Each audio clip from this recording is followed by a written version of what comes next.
പിതാവിന്റെയും പുത്രന്റെയും പരിശുദ്ധാത്മാവിന്റെയും നാമത്തിൽ ആമേൻ. സ്വർഗീയ പിതാവേ, അങ്ങയുടെ മക്കളായ ഞങ്ങളെ, ഞങ്ങളുടെ കുടുംബങ്ങളെ ത്രിയേക ദൈവത്തിന്റെ സ്നേഹക്കൂട്ടായ്മയിൽ ചേർത്ത് പിടിക്കുന്നതിനെ ഓർത്ത് ഞങ്ങൾ അങ്ങേക്ക് നന്ദി പറയുന്നു. തിരുക്കുടുംബത്തിന്റെ ശക്തമായ സാന്നിധ്യവും മാതൃകയും സഹായവും സംരക്ഷണവും ഞങ്ങളുടെ കുടുംബങ്ങൾക്ക് അനുവദിച്ച് നൽകിയിരിക്കുന്നതിനെ ഓർത്ത് ഞങ്ങൾ അങ്ങയെ ആരാധിക്കുന്നു. അങ്ങ് നൽകുന്ന അനുഗ്രഹങ്ങളെ സ്വീകരിച്ചുകൊണ്ട് അങ്ങയുടെ ഇഷ്ടപ്രകാരം ജീവിക്കുവാൻ ഞങ്ങളുടെ കുടുംബങ്ങളെ അനുഗ്രഹിക്കണമേ. അതിനായി പരിശുദ്ധാത്മാവെ എഴുന്നള്ളി വന്ന് ഈ മക്കളിലും ഇവരുടെ കുടുംബങ്ങളിലും ഇവരുടെ മക്കളിലുമെല്ലാം ആഞ്ഞു വീശിക്കൊണ്ട് എല്ലാ കൃപാദാനങ്ങളും കൊണ്ട് നിറയ്ക്കണമേ. കുടുംബത്തെ ഏറ്റെടുക്കണമേ, മക്കളെ ഏറ്റെടുക്കണമേ, ഞങ്ങളുടെ കുടുംബ ജീവിതങ്ങളെ ഏറ്റെടുക്കണമേ. പരിശുദ്ധാത്മാവെ ഏറ്റെടുത്ത് നയിക്കണമേ, നിയന്ത്രിക്കണമേ. അതിനായി ഞങ്ങൾ പ്രാർത്ഥിക്കുന്നു, ഇപ്പോഴും എപ്പോഴും എന്നേക്കും ആമേൻ. പ്രിയപ്പെട്ട ദൈവമക്കളെ, നമ്മുടെ കുടുംബ ജീവിതങ്ങളെ തിരിച്ചു പിടിക്കാൻ വേണ്ടി അതിശക്തമായ പ്രാർത്ഥനയിലാണ് നമ്മൾ ഈ ദിവസങ്ങളിൽ ആയിരിക്കുന്നത്. അച്ഛൻ പറഞ്ഞു, കുടുംബജീവിതം വളരെയേറെ സൂക്ഷിക്കേണ്ട ഒരു ജീവിതമാണ്. അത് വളരെയേറെ ശ്രദ്ധിച്ച് ഉടഞ്ഞു പോകാതെ, നശിച്ചു പോകാതെ, തകർന്നു പോകാതെ കാത്തു സൂക്ഷിക്കേണ്ട ഒരു ജീവിതമാണ്. കാരണം രണ്ട് വ്യക്തികൾ രണ്ടല്ല ഒറ്റ ശരീരമായിട്ട് ജീവിക്കേണ്ട ഒരു വലിയ രഹസ്യമാണ് ഈ ജീവിതം. ഇതൊരു വലിയ രഹസ്യമാണ്. രണ്ടെണ്ണം എങ്ങനെ ഒന്നായി തീരും?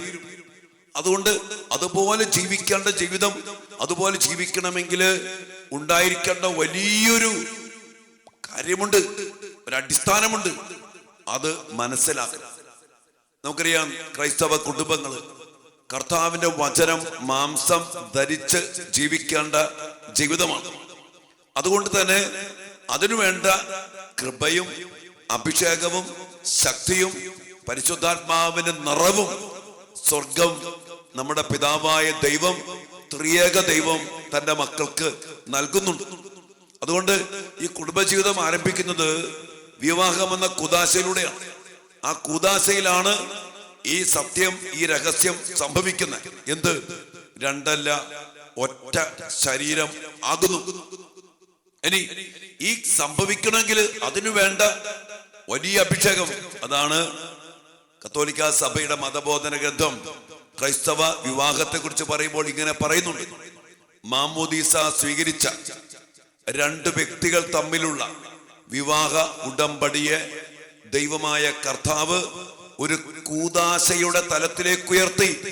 അതാണ് വിവാഹം, ക്രൈസ്തവ വിവാഹം. ഞാൻ പറയും, നമ്മുടെ ക്രൈസ്തവ കുടുംബങ്ങള്, നമ്മുടെ വിവാഹ ജീവിതങ്ങള്, ദാമ്പത്യ ജീവിതങ്ങള് മറ്റുള്ളവരെ പോലെ പോകേണ്ട കുടുംബങ്ങളല്ല. കാരണം നമുക്ക് ലഭിച്ചിരിക്കുന്ന ഒരു വലിയ അനുഗ്രഹമുണ്ട്. കൂദാശ എന്താണ്? കൂദാശ അദൃശ്യമായ പ്രസാദവരത്തിന്റെ ദൃശ്യമായ അടയാളമാകുന്ന കൂദാശയിലൂടെ സ്വർഗത്തിന്റെ സഹായം, അതിസ്വാഭാവികമായ കൃപകള്, ദൈവത്തിന്റെ ജീവന സമൃദ്ധി, കൃപാവരം, പ്രസാദവരം അതുപോലെ ലഭിച്ച ഒരു ജീവിതമാണ് ക്രൈസ്തവ കുടുംബ ജീവിതം, വിവാഹ ജീവിതം. എന്തു പറയുമ്പോ 2 തിമോത്തി 1:6 പൗലോസ് തിമോത്തിയോസിനോടൊരു കാര്യം പറയുന്നുണ്ട്: എന്റെ കൈവയ്പിലൂടെ നിനക്ക് ലഭിച്ച ദൈവിക വരത്തെ നീ വീണ്ടും ജ്വലിപ്പിക്കണം. നമ്മുടെ ജീവിതങ്ങള്, ക്രൈസ്തവ ജീവിതം, കുടുംബജീവിതം, പൗരോഹിത്യം, ഇതെല്ലാം അതിന്റെ അടിസ്ഥാനത്തിൽ ഉറപ്പിക്കപ്പെട്ട് ജീവിക്കണം. എന്തിന്റെ അടിസ്ഥാനത്തില്? കൃപയുടെ, പ്രസാദവരത്തിന്റെ, കൂദാശയുടെ അഭിഷേകത്തിൽ. പത്രോസ് തന്റെ 1-ാം ലേഖനത്തില് 3-ാം അധ്യായത്തില് ദമ്പതിമാരുടെ കടമകളെ കുറിച്ച് പറയുമ്പോ ഒത്തിരി കാര്യങ്ങൾ പറയുന്നുണ്ട്. അങ്ങനെ പറഞ്ഞ് ഭാര്യമാരോടും ഭർത്താക്കന്മാരോടും ഉപദേശങ്ങൾ പറഞ്ഞ് അവസാനം 7-ാമത്തെ വാക്യത്തിൽ പറയണ്: ജീവദായകമായ കൃപയ്ക്ക് തുല്യ അവകാശികൾ എന്ന നിലയിൽ സ്ത്രീയെ ബഹുമാനിക്കണം, സ്നേഹിക്കണം, ഭർത്താവിനെ സ്നേഹിക്കണം, സ്വീകരിക്കണം. അടിസ്ഥാനം എന്താണ്? ജീവദായകമായ കൃപയ്ക്ക് തുല്യത. അച്ഛൻ എപ്പോഴും ഇങ്ങനെ പറയാറുണ്ട്, രണ്ടെണ്ണം ഒന്നായി പോകണമെങ്കിൽ ഒരു പൊരുത്തം വേണം. പൊരുത്തം. നമ്മുടെ ഹൈന്ദവ സഹോദരങ്ങളൊക്കെ ജാതക പൊരുത്തം നോക്കും. പൊരുത്തം നോക്കിയിട്ട് കല്യാണം കഴിക്കാവൂന്ന് പറയും. പൊരുത്തമില്ലാത്ത രണ്ടെണ്ണം ഒരുമിച്ച് ചേർന്നാൽ അതൊരിക്കലും മുന്നോട്ട് പോകില്ല. ക്രൈസ്തവ കുടുംബ ജീവിതത്തിന്റെ പൊരുത്തം എന്ന് പറയുന്നത് എന്താണ്? ജീവദായകമായ കൃപയ്ക്ക് തുല്യത, പൊരുത്തം അതുണ്ടാകണം. അതുകൊണ്ട് തന്നെ ഈ കൃപ നൽകിക്കൊണ്ട് കർത്താവ് രണ്ടെണ്ണത്തിനെ ഒറ്റ ശരീരം പോലെ ആക്കുമ്പോ ഈ പൊരുത്തത്തിന്റെ അടിസ്ഥാനത്തിൽ, കൃപയുടെ പൊരുത്തത്തിൽ വേണം വിവാഹം നടക്കാൻ. അതുകൊണ്ട് വിവാഹ ജീവിതത്തെ കൂദാശയുടെ തലത്തിലേക്ക് ഉയർത്തിയത്. അതിനുവേണ്ടി ഒരു ഭർത്താവും ഭാര്യയും ഒരു യുവാവും യുവതിയും ഒരുങ്ങി പ്രാർത്ഥിച്ച്, നമുക്കറിയാം ഈ കെട്ടുകുമ്പസാരം എന്തിനാ? ഇതുവരെ ചെയ്തുപോയ പാപങ്ങൾ, വീഴ്ചകൾ ഇതെല്ലാം ഏറ്റുപറഞ്ഞ് നല്ലപോലെ കുമ്പസാരിച്ച് തങ്ങളെ തന്നെ വിശുദ്ധീകരിച്ച് ആ കൃപ സ്വീകരിച്ചുകൊണ്ട് രണ്ടെണ്ണം ഒന്നായി തീരുന്ന വലിയൊരു അഭിഷേകം അവിടെ നടക്കണം. ഇതൊക്കെ ആരാ ചിന്തിക്കുന്നല്ലേ? ഒരു കെട്ടുകുമ്പസാരം പേരിനെ നടത്തി കൃപയിൽ ജീവിക്കേണ്ട ജീവിതം ആ കൃപയിൽ ആരംഭിക്കാതെ പോയതിന്റെ വലിയൊരു അടിസ്ഥാനമുണ്ട്. ക്രൈസ്തവ കുടുംബത്തിന്റെ തലമുറയുടെ മക്കളുടെ നാശത്തിന്റെ പിന്നിൽ ചരിത്രമുണ്ട്. അതുകൊണ്ട് മക്കളെ, ഈ വീണ്ടും ജ്വലിപ്പിക്കുന്ന ഒരു അഭിഷേകം, അച്ഛൻ എപ്പോഴും പറയും, ഈ കൂദാശക സ്വീകരിച്ചു, അഭിഷേകം കിട്ടി, കൃപ കിട്ടി, എന്നാൽ ഭാര്യയും ഭർത്താവും ഒക്കെ ചെയ്യേണ്ട ഒരു വലിയ കാര്യമുണ്ട്. നിങ്ങളിത് കേൾക്കണം കേട്ടോ, ശരി, ശ്രദ്ധിക്കണം. ഇത് ചെയ്യാറുണ്ടോ നിങ്ങളുടെ കുടുംബ ജീവിതത്തിൽ എന്ന് ഒന്ന് പരിശോധിക്കാൻ വേണം. ഇനി അങ്ങോട്ട് ചെയ്യാൻ വേണം. ഇതെന്നറിയോ?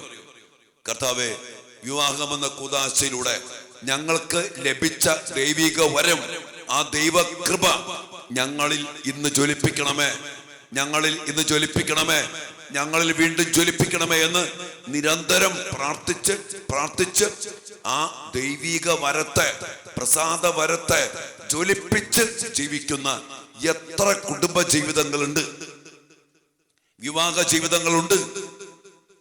ഇന്ന് കല്യാണ പേരിന് കിട്ടി, പിന്നെ അതിനെക്കുറിച്ച് കൃപാവരത്തെക്കുറിച്ചോ പ്രസാദവരത്തെക്കുറിച്ചോ ആ കൂദാശയിൽ ലഭിച്ച ദൈവിക മരത്തെക്കുറിച്ചോ എന്തെങ്കിലും ചിന്തയുണ്ടോ ദമ്പതിമാർക്ക്? അത് ജ്വലിപ്പിക്കാറുണ്ടോ? വീണ്ടും ജ്വലിപ്പിക്കാറുണ്ടോ? അതിനുവേണ്ടി പ്രാർത്ഥിക്കാറുണ്ടോ? ഞാൻ എപ്പോഴും പറയും, ഞാനൊരു പുരോഹിതനാണ്.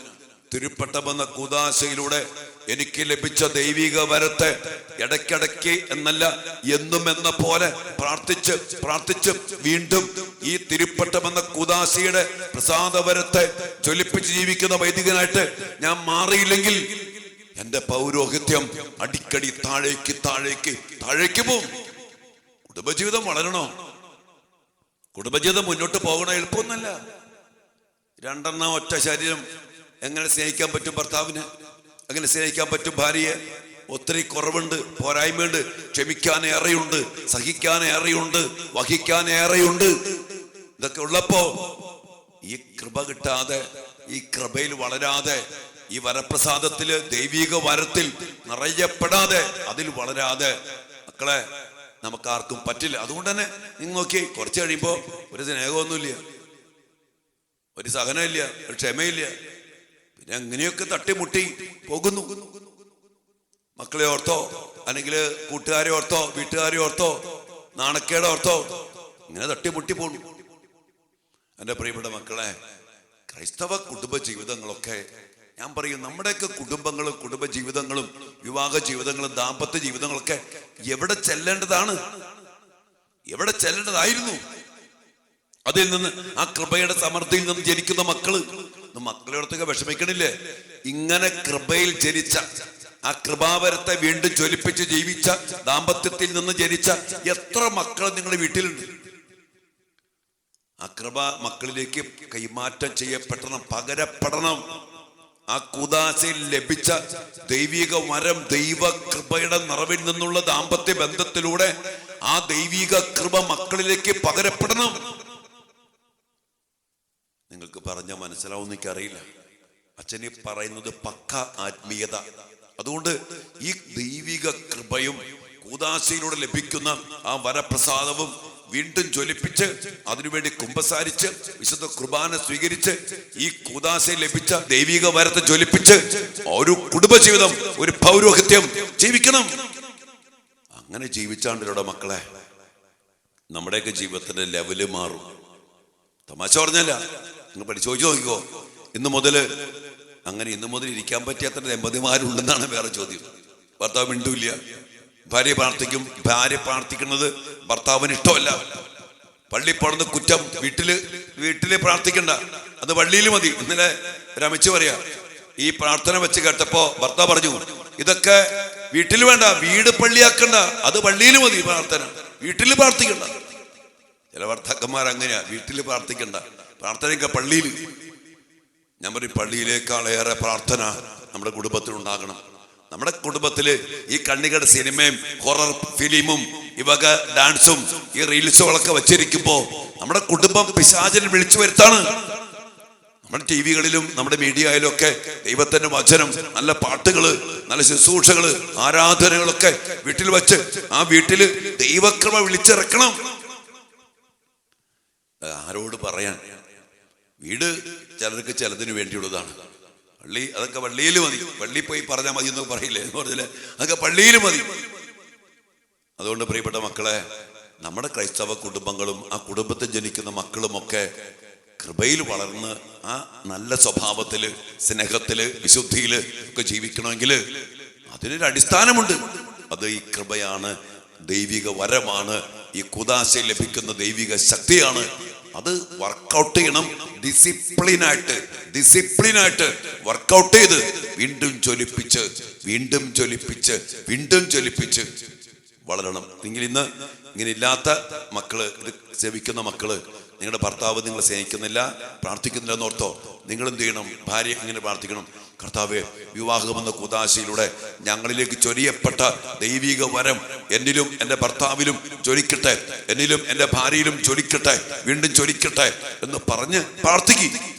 ഒരു കാര്യം അച്ഛൻ സത്യമായിട്ടും പറയാം, ഈ കൃപാവരം ജ്വലിപ്പിക്കപ്പെട്ട് കഴിഞ്ഞാൽ നിങ്ങളുടെ ഭിന്നത, പ്രശ്നങ്ങൾ, ദുശീലങ്ങള്, മറ്റെല്ലാ തിന്മകളും മ്ലേച്ഛതകളും ഭർത്താവിൽ നിന്ന് പോകും, ഭാര്യയിൽ നിന്ന് പോകും. വാശി, വൈരാഗ്യം, പോര്, കുറ്റം പറച്ചില്, ഇതെല്ലാം വിട്ടുമാറിപ്പം. എല്ലാത്തിൻ്റെയും അടിസ്ഥാനം ജീവദായകമായ കൃപയ്ക്ക് തുല്യ അവകാശികൾ എന്ന നിലയിൽ എല്ലാ കൃപകളും, എല്ലാ സ്വഭാവങ്ങളും, എല്ലാ വിശുദ്ധിയും, എല്ലാ ചൈതന്യവും, എല്ലാ സ്നേഹവും അവിടെ നിറയപ്പെടും. അതുകൊണ്ട് പ്രിയപ്പെട്ട മക്കളെ, നമ്മുടെ ക്രൈസ്തവ കുടുംബങ്ങള് എങ്ങനെയെങ്കിലും ജീവിക്കേണ്ടതല്ല, എവിടെയെങ്കിലും എത്തേണ്ടതല്ല. അതിന് കൃത്യമായൊരു വഴിയുണ്ട്, ജീവിതമുണ്ട്. അതുകൊണ്ട് കർത്താവ് എല്ലാം തന്നിട്ടുണ്ട്. അതിനുവേണ്ട കൃപയും അഭിഷേകവും ശക്തിയും ചൈതന്യവും സംരക്ഷണവും എല്ലാം നൽകിയിട്ടുണ്ട്. ഉദാശകളിലൂടെ, ദൈവിക സാന്നിധ്യത്തിലൂടെ ഇതെല്ലാം നൽകിയിട്ടുണ്ട്. അതറിഞ്ഞ് സ്വീകരിക്കുവാൻ നമുക്കിടയാകട്ടെ. നമുക്ക് അതിനുവേണ്ടി പ്രാർത്ഥിക്കാം. നമ്മുടെ ക്രൈസ്തവ കുടുംബങ്ങൾ തകരാനോ നശിക്കാനോ അനുവദിക്കരുത്. അത് ഞാനും നീയും അതിനുവേണ്ടി പ്രാർത്ഥിക്കണം. ഓരോരുത്തരും പരിശ്രമിക്കണം. കർത്താവിൻ്റെ കൃപ നമുക്ക് സംലഭ്യമാണ്. പ്രാർത്ഥനയോടെ സ്വീകരിക്കാം. ദിവ്യകാരുണ്യ ഈശോ നമ്മുടെ മധ്യ എഴുന്നള്ളി വരുമ്പോൾ ഹൃദയം നുറുങ്ങി പ്രാർത്ഥിക്കുന്ന മക്കളെ, കുടുംബത്തിലേക്ക്, നമ്മുടെ ബന്ധങ്ങളിലേക്ക്, നമ്മുടെ മക്കളിലേക്ക് കർത്താവിന്റെ കൃപ ഇറങ്ങാൻ, കൃപ പകരപ്പെടാൻ.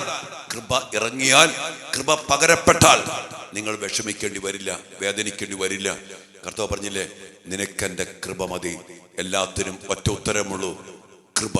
നിനക്കെന്റെ കൃപ മതി. ആ കൃപയ്ക്ക് വേണ്ടി പ്രാർത്ഥിക്കാം. ഈശോ അനുഗ്രഹിക്കട്ടെ.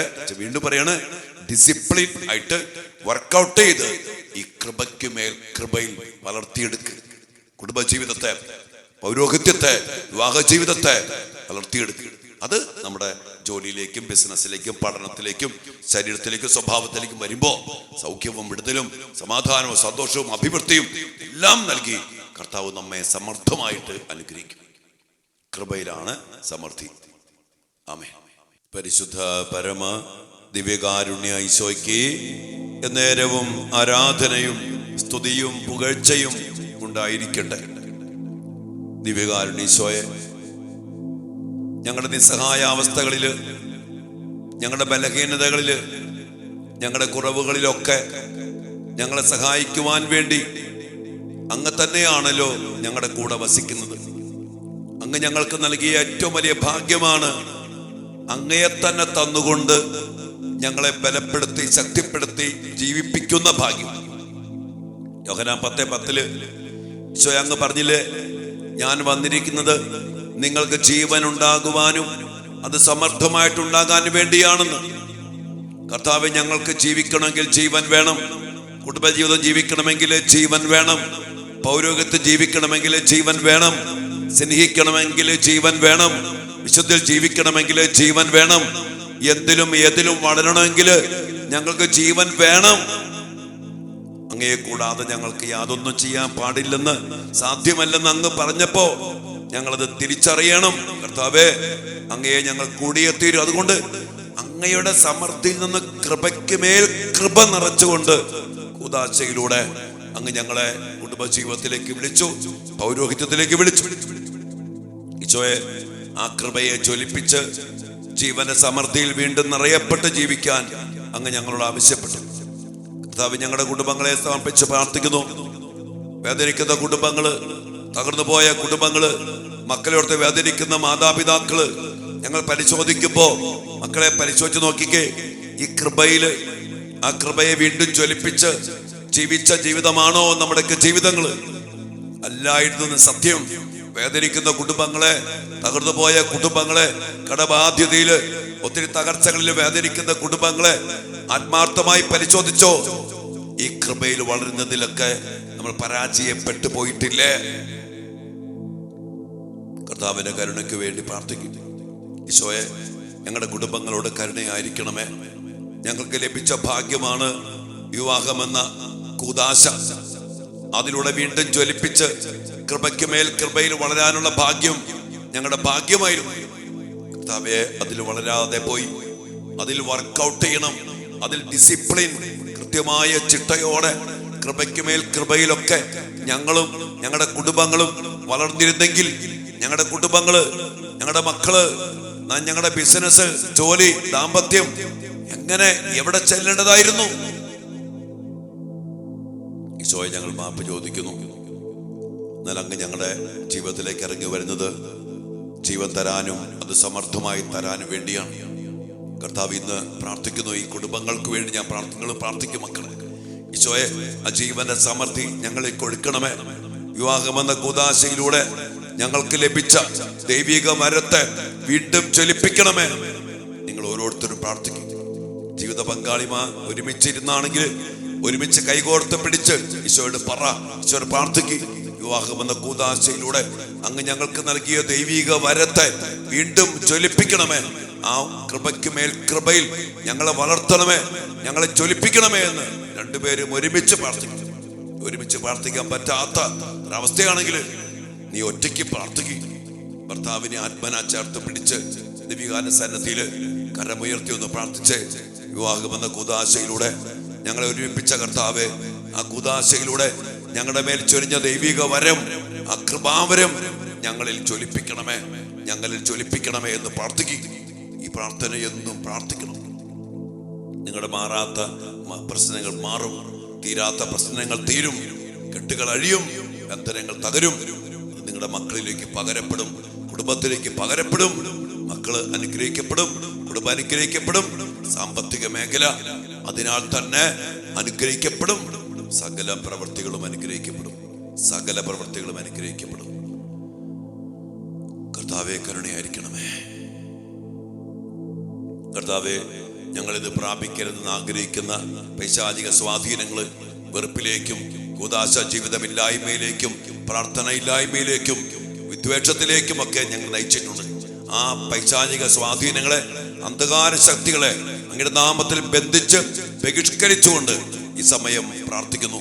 കർത്താവായ ഈശോയെ, അങ്ങ് കുരിശിൽ ചിന്തിയ രക്തത്തിന്റെ യോഗ്യതയിലും കുരിശിൽ അങ്ങ് നേടിയ വിജയത്തിലും ആശ്രയിച്ചുകൊണ്ട് അങ്ങയോട് ഐക്യപ്പെട്ട് പ്രാർത്ഥിക്കുന്ന ഞങ്ങളെയും ഞങ്ങളുടെ കുടുംബങ്ങളെയും ഞങ്ങളുടെ മക്കളെയും ഞങ്ങളുടെ കൃപാജീവിതത്തെയും നശിപ്പിക്കാനും തടസ്സപ്പെടുത്താനും ശ്രമിക്കുന്ന എല്ലാവിധ പൈശാചിക സ്വാധീനങ്ങളെയും അന്ധകാര ശക്തികളെയും കർത്താവായ യേശുവിന്റെ നാമത്തിൽ ബന്ധിച്ച് ബഹിഷ്കരിച്ച് നിർവീര്യമാക്കി കുരിശിന്റെ ചുവട്ടിൽ ഞങ്ങൾ സമർപ്പിക്കുന്നു. കർത്താവേ, അങ്ങയുടെ നീതി അനുസരിച്ച് അവയോട് പെരുമാറണമേ.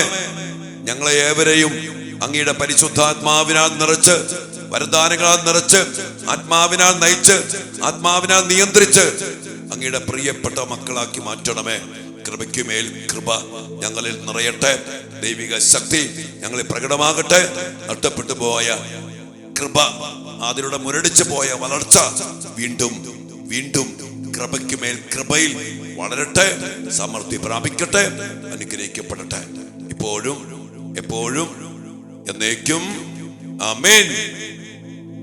ദിവ്യാനുസന്നതിയില് നമുക്ക് നമ്മുടെ കുടുംബങ്ങളെ സമർപ്പിച്ചുകൊണ്ട് നഷ്ടപ്പെട്ടു പോയ ഒത്തിരി കൃപയുണ്ട് മക്കളെ. ജ്വലിപ്പിക്കാതെ പോയത് വളരെയേറെ വലിയ നഷ്ടമാണ് നമ്മുടെ കുടുംബജീവിതത്തിലും വ്യക്തി ജീവിതത്തിലുമൊക്കെ. അതെല്ലാം തിരിച്ചു തന്ന് ഞങ്ങളെ അനുഗ്രഹിക്കണമേ, വീണ്ടും ജ്വലിപ്പിക്കണമേ എന്ന് പ്രാർത്ഥിച്ചുകൊണ്ട് കർത്താവിന്റെ ആശീർവാദത്തിനു വേണ്ടി നിങ്ങളുടെ വ്യക്തിപരമായ നിയോഗങ്ങള്, അവസ്ഥകള്, വേദനകള്, ദുഃഖഭാരങ്ങള്, സങ്കടങ്ങള് എല്ലാം സമർപ്പിച്ചുകൊണ്ട് പ്രാർത്ഥിച്ചോ മക്കളെ. കർത്താവിന്റെ കൃപ എല്ലാത്തിനും പരിഹാരമാണ്. നിനക്കെന്റെ കൃപ മതി. ആ കൃപ നിറയപ്പെടാൻ വേണ്ടി എല്ലാം സമർപ്പിച്ച് പ്രാർത്ഥിച്ചോ മക്കളെ.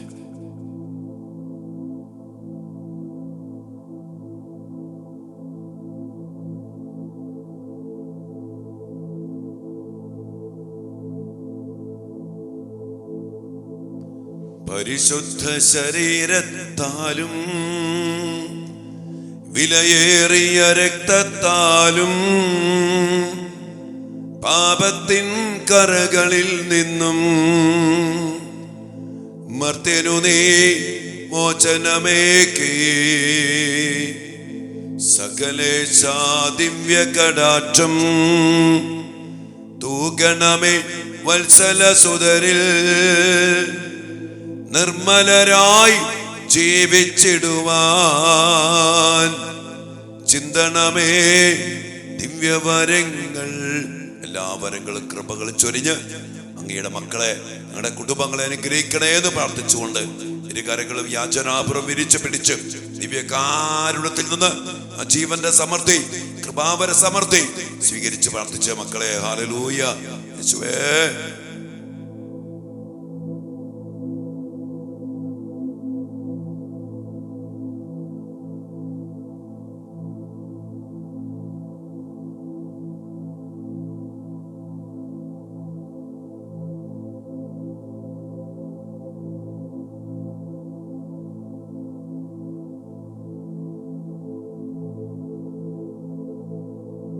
പരിശുദ്ധ പരമ ദിവ്യകാരുണ്യ ഈശോയ്ക്ക് നേരവും ആരാധനയും സ്തുതിയും പുകഴ്ചയും ഉണ്ടായിരിക്കട്ടെ. ഈശോയുടെ തിരുമുഖത്തേക്ക് നോക്കി, ദിവ്യകാരുണ്യത്തിലേക്ക് നോക്കി ഹൃദയം നുറുങ്ങി ഒന്ന് പ്രാർത്ഥിച്ചേ. കർത്താവേ, അങ്ങയുടെ ജീവന്റെ സമൃദ്ധി കൊണ്ട്, അങ്ങയുടെ കൃപാവര സമൃദ്ധി കൊണ്ട് എൻ്റെ കുടുംബജീവിതത്തെ, എൻ്റെ കുടുംബത്തെ നിറയ്ക്കണമേ. ദാമ്പത്യ ജീവിതത്തെ നിറയ്ക്കണമേ. വിവാഹ ജീവിതത്തെ വീണ്ടും ജ്വലിപ്പിക്കണമേ. ആ കൃപ ഞങ്ങളുടെ മക്കളിലേക്ക് പകരപ്പെടട്ടെ, ഞങ്ങളുടെ കുടുംബത്തിലേക്ക് പകരപ്പെടട്ടെ. ഈശോയെ,